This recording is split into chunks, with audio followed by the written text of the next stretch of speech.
सोचिए अगर आप एक दिन सो रहे हो और अचानक आपकी आँख खुले, तब आपके सामने एक रोबोट हो और वह आपको आपके किसी खोए हुए अपनों के फोटो की ओर इशारा करते हुए बताए कि वह वही शख्स है, तो आप क्या करेंगे?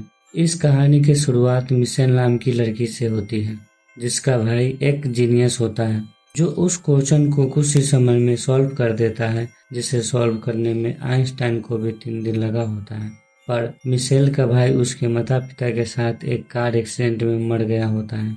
मिशेल अब अकेली होती है और वह एक फोस्टर हाउस में अपने फोस्टर डैड के साथ रह रही होती है। अब दुनिया पहले जैसे नहीं होती है, क्योंकि 1955 में रोबोट वर्ल्ट डिज्नी के द्वारा बनाए जाने के बाद से ही इंसानों के सारे काम कर रहे होते हैं। पर एक दिन वे उन कामों से थक हार कर अपने लीडर पिनर के उग्र भाषण पर इंसानों के खिलाफ जंग छेड़ देते हैं। 2 साल के लगातार युद्ध के बाद भी इंसान हार जाते हैं, क्योंकि रोबोट ना तो खाते हैं और ना ही सोते हैं। तब इथेन केट नाम का एक आदमी न्यूरोकास्टर यंत्र का आविष्कार करता है, जो इंसानी दिमाग को ड्रोन बॉडी से जोड़ता है, जिससे इंसान एक ही जगह से न्यूरोकास्टर की मदद से ड्रोन से कनेक्ट होकर कुछ ही समय में सारे रोबोट को हरा देते हैं और बंदी बना लेते हैं, जिससे जंग खत्म हो जाती है। 6000 से भी ज्यादा रोबोट को रेगिस्तान के बने जेल में बंद कर दिया जाता है। तब इथेन केट सेंटर नेटवर्क की स्थापना करते हैं और एक नया न्यूरोकास्टर लॉन्च करते हैं, जिसकी मदद से इंसान एक ही समय में कामों और आराम दोनों कर पाते हैं। अब सेंटर नेटवर्क दुनिया की कोने कोने में उपलब्ध हो जाता है। सारे इंसान न्यूरोकास्टर का उपयोग करने लगते हैं। वे आलसी हो गए होते हैं। यहाँ तक मिशेल के फोस्टर डैड भी न्यूरोकास्टर का उपयोग करते हैं। मिशेल के स्कूल में भी न्यूरोकास्टर के जरिए पढ़ाया जा रहा होता है, पर वह न्यूरोकास्टर का उपयोग नहीं करती है, क्योंकि वह असली दुनिया में जीना चाहती है। एक रात मिशेल सोई होती है, तब उसके कमरे में एक रोबोट आता है। वह कॉस्मो रोबोट होता है, जिसे देखकर मिशेल डर जाती है। तब रोबोट उसके भाई के फोटो की ओर इशारा करते हुए कहता है कि वह उसका भाई है, लेकिन मिशेल को उसकी बातों पर विश्वास नहीं हो रहा होता है। वह रोबोट को घर से बाहर निकाल रही होती है। तभी वहां उसके फोस्टर डैड आ जाते हैं और गुस्से से मिशेल को कहते हैं, अगर पुलिस को इसकी भनक लगी कि मेरे पास रोबोट है, तो वह मुझे कहीं के नहीं छोड़ेंगे, क्योंकि रोबोट से युद्ध के बाद किसी भी इंसान को रोबोट रखने की मनाही थी। अब फोस्टर डैड और रोबोट के बीच थोड़ी लड़ाई हो जाती है, जिसमें फोस्टर डैड घायल हो जाते हैं। तब डैड दोनों को जेल भेजने के लिए पुलिस को कॉल करते हैं, पर वह कॉल करके सारी बात बताता उससे पहले ही मिशेल उसे इलेक्ट्रिक शॉक देकर रोबोट के साथ डैड के गाड़ी से वहां से भागने लगती है। फोस्टर डैड उसे ड्रोन से रोकते हैं, पर मिशेल गाड़ी से टक्कर मारकर वहां से रोबोट के साथ भाग जाती है। अब रोबोट मिशेल को कहता है कि वह जिंदा है और उसका इंसानी शरीर सेंटर में है। दरअसल रोबोट उसके भाई क्रिस्टोफर के दिमागी मेमोरी से बना होता है और उसका असली शरीर सेंटर में कहीं होता है, पर सेंटर दुनिया के हर कोने में फैला होता है और रोबोट को वहां का रास्ता याद नहीं होता है, क्योंकि उसका सिस्टम सही से काम नहीं कर रहा होता है। पर वहां तक पहुंचने का रास्ता एक डॉक्टर को पता होता है और वह वही डॉक्टर होता है जो उसके भाई की एक्सीडेंट में मर जाने की खबर उसे दिया होता है।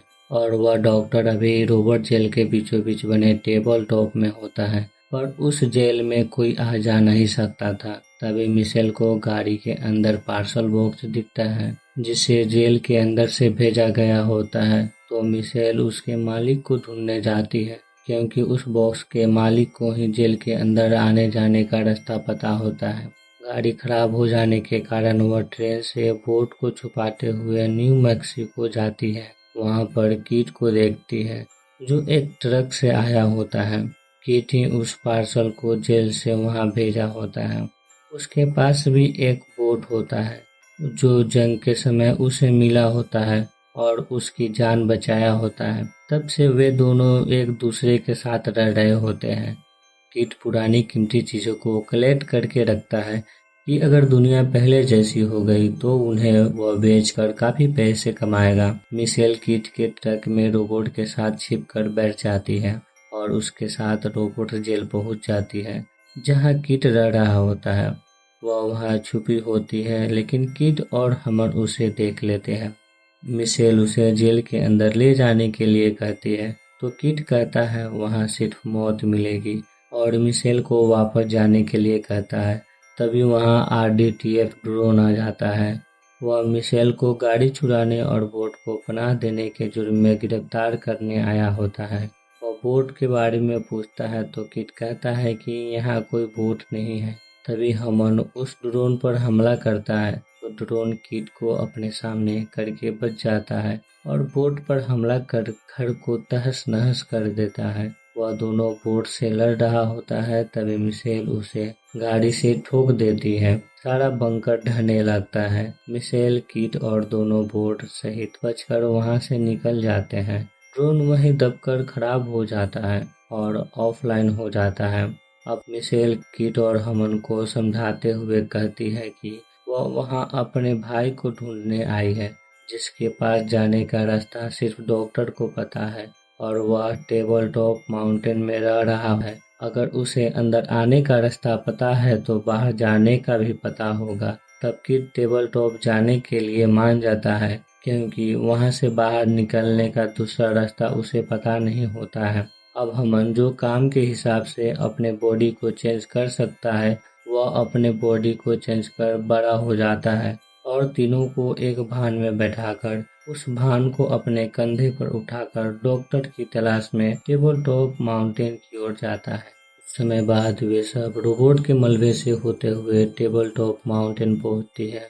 वहाँ एक पुराना बेस होता है। तभी उन पर रोबोट फ्रिज फेंक कर हमला करते हैं और सभी को बंदी बनाकर बेस के अंदर ले जाते हैं। वहाँ बहुत सारे बोट होते हैं जो मिलजुल कर रह रहे होते हैं। वहीं पर उन सब का लीडर पीनट भी होता है। वह उन सबको एस्केवेंजर बोट समझकर हमला किए होते हैं। दरअसल एस्केवेंजर बोट बहुत ही खतरनाक बोट होते हैं, जो दूसरे बोट के पुराने पुर्जे को निकालकर जिंदा रह रहे होते हैं। मिशेल पीनट से डॉक्टर के बारे में पूछती है और उससे मिलने के लिए कहती है, पर डॉक्टर वहाँ नहीं होता है, क्योंकि पीनट उसे वहाँ से निकाल दिया होता है। जिस पर मिशेल गुस्सा होकर वहाँ से जाने लगती है, तो किड उसे रोककर सुबह चलने के लिए कहता है। मिशेल मान जाती है। अब मिशेल अपने भाई के साथ सोई होती है। तब वहाँ एक रोबोट आती है और क्रिस्टोफर को डॉक्टर का दिया हुआ खत देती है,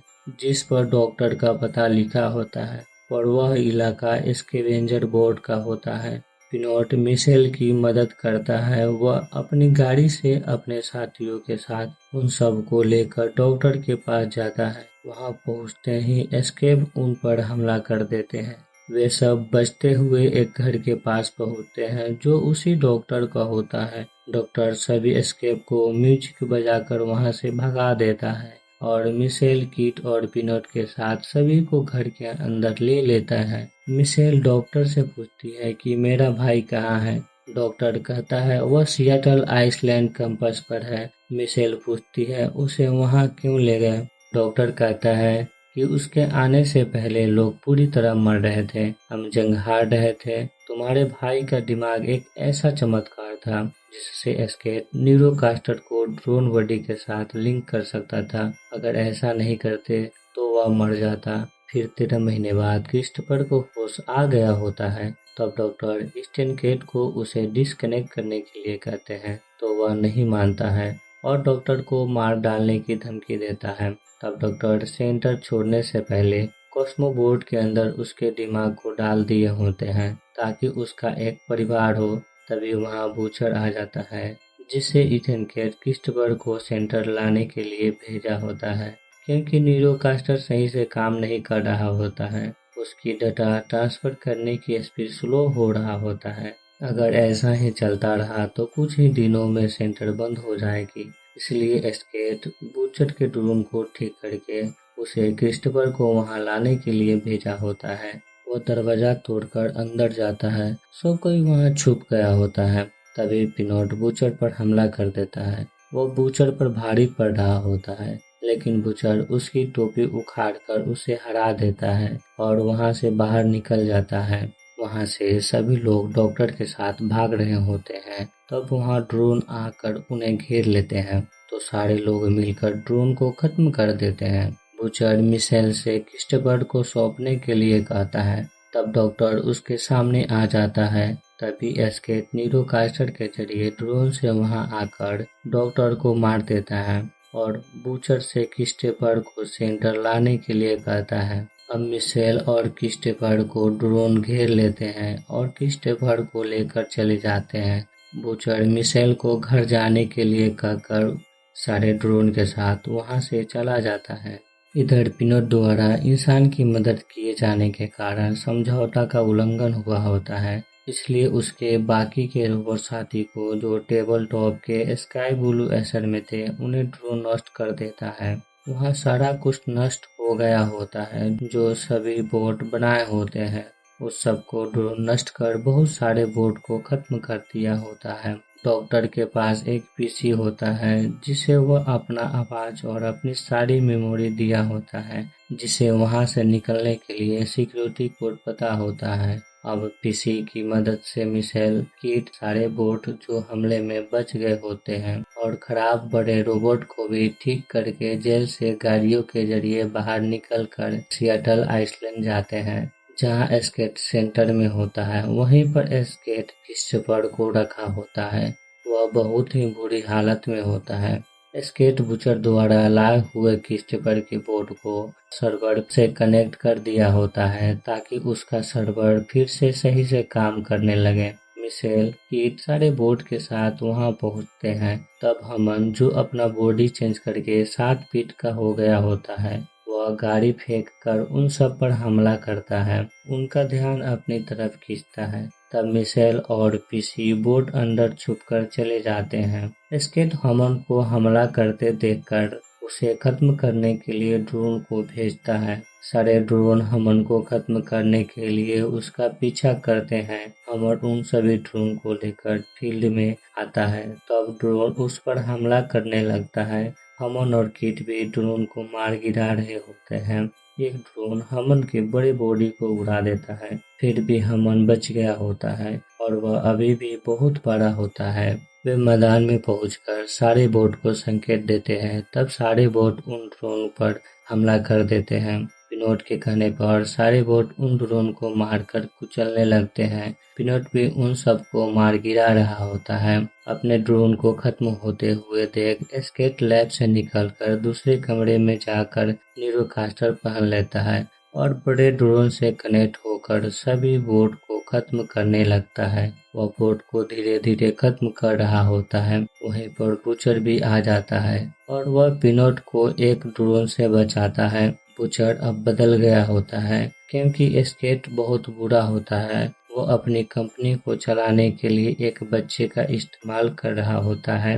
बूचर पिनोट को एस्केट का पता बताकर ऑफलाइन हो जाता है और अपना न्यूरोकास्टर उतार देता है। अमन एस्केट को बोट को मारते देख उस पर हमला करता है। दोनों में लड़ाई होने लगती है। एस्केट हमन के बड़े बॉडी को नष्ट कर देता है। तभी किट भी एस्केट के ड्रोन को नष्ट कर देता है।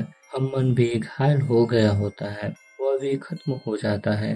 वहीं मिशेल सेंटर के अंदर होती है। वो छुपते हुए लैब में जाती है जहां उसके भाई का शरीर होता है। वो अपने भाई से बात करने के लिए न्यूरोकास्टर पहनती है और अपने भाई से मिलती है। क्रिस्टोफर एक कमरे में कोस्मो शो देख रहा होता है। वह मिशेल से कहता है कि तुम यहाँ कैसे? मुझे लगा था कि हम अलग हो गए। मिशेल उसे वहाँ से निकलने के लिए कहती है, पर क्रिस्टोफर उसे मना करते हुए कहता है कि जब से एस्केट मुझे वापस लाया है तब से मेरे दिमाग में एक ही बात चल रही है, यह सब मेरी गलती है और मेरे कारण ही निर्दोषों की जान गई। दरअसल जब क्रिस्टोफर वहाँ से कॉस्मोबोट के रूप में चला गया था और मिशेल के साथ रहकर सबको मरते हुए देखा, तब से उसे बुरा लग रहा होता है कि वह उसी की गलती है। वह आगे कहता है कि मैं यहाँ से नहीं निकल सकता क्योंकि सेंटर और उसका फिजिकल कनेक्शन होता है। अगर वह वहाँ से गया तो सेंटर के साथ साथ वह भी खत्म हो जाएगा। सेंटर उसे 100 साल तक जिंदा कर सकता था, पर क्रिस्टोफर सेंटर के द्वारा लोगों पर किए गए अत्याचारों को देखकर मिशेल को मशीन बंद कर उसे मारने के लिए कहता है। पर मिशेल अपने भाई को मारना नहीं चाहती थी। वह क्रिस्टोफर के समझाने पर मान जाती है और अपने भाई को अलविदा बोलकर मशीन बंद कर देती है। मशीन बंद करते ही क्रिस्टोफर मर जाता है और सेंटर का सर्वर बंद हो जाता है। सारे ड्रोन बंद होकर गिरने लगते हैं। अब सारे वोट जीत जाते हैं। हमन भी बच गया होता है क्योंकि उसका एक छोटा मॉडल होता है। पिनोट इथन किड को कुछ नहीं करता है। सर्वर बंद होने की वजह से शहर में हलचल मच गया होता है। पूरा शहर, पूरा देश थम गया होता है। एक बच्चे पर किए गए एक्सपेरिमेंट के कारण स्केट को गिरफ्तार कर लिया जाता है। सेंटर को बंद करके एग्रीमेंट को रद्द कर दिया जाता है। मिशेल सभी लोगों को एक वीडियो की मदद से मिलजुल कर रहने के लिए कहती है और एक दूसरे की मदद करने के लिए कहती है। अंत में सेंटर के सारे कचरे के साथ कॉस्मोबोट को भी फेंक दिया जाता है, लेकिन जो कॉस्मोबोट क्रिस्टोफर होता है वह अभी भी जीवित होता है।